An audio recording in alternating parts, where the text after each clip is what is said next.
100+ days और task और फिर contestant और वैसे रहन और सहन and all the fights and all the मित्रांनो, बिग बॉस मराठीच्या घरातून सोनाली राऊतचे इविक्शन झाले आहे. आणखी इविक्शन नंतर त्यांनी बाहेर येऊन इविक्शन इंटरव्ह्यू पण दिला. काय म्हणले ते इंटरव्ह्यू मधील, काय त्यांनी बिग बॉस रिलेटेड गोष्टी सांगल्या, सर्व काही जाणून घेऊयात. त्याआधी व्हिडिओला लाईक करून चॅनलवर नवीन आहात तर सबस्क्राईब करायला विसरू नका.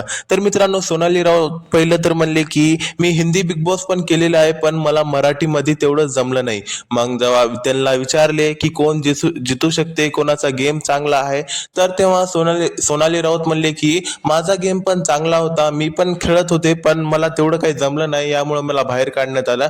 पण माझ्या नंतर बघितलं तर रोशन भजनकर आहे आणि मग दिव्या आहे, हे दोघं चांगले खेळत आहेत, ह्या दोघांचे चान्सेस मला दिसत आहेत. त्यानंतर त्यांनी करणचं पण नाव घेतले आणि सांगले की करण पण चांगलं खेळत आहे. पहिल्याच दिवशी त्यानं जे माइंड लावलता त्या चाबी घेण्यासाठी, नंतर त्यानं जे चाबी दिली नाही ना, तेव्हा सगळेजण बाहेर इम्प्रेस झालेच असतील, असे सोनाली राऊत यांनी म्हणले. मग जेव्हा त्यांना विचारलं की तुमच्या नंतर कोण बाहेर येऊ शकते, काय वाटते कोणाचं इविक्शन होईल नेक्स्ट, तेव्हा सोनाली राऊत म्हणाले की एक तर मला वाटते प्राजक्ताचं इविक्शन होऊ शकते, त्यानंतर आयुषचं. मला ह्या दोघांचा गेम काही जास्त चांगला दिसत नाहीये आणि मला वाटतं की नेक्स्ट कोणी येईल तर या दोघांपैकीच कोणी येईल, असं सोनाली राऊतचं म्हणणं होतं. त्यानंतर सोनाली राऊत म्हणाले की जाऊ द्या, आता हे शो माझ्यासाठी बनलाच नव्हता आणि मी खूप दिवस झालं स्क्रीनवर पण आले नव्हते, या शोमुळे मला थोडे स्क्रीन टाइम भेटला, मी त्याएवढ्यातच खुश आहे, असं सोनाली राऊतचं म्हणणं.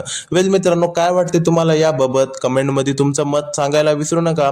भेटूया पुढच्या व्हिडिओमध्ये पुढच्या अपडेट सोबत. आणि मित्रांनो, व्हिडिओला लाईक करून चॅनलवर नवीन आहात तर सबस्क्राईब करायला पण विसरू नका.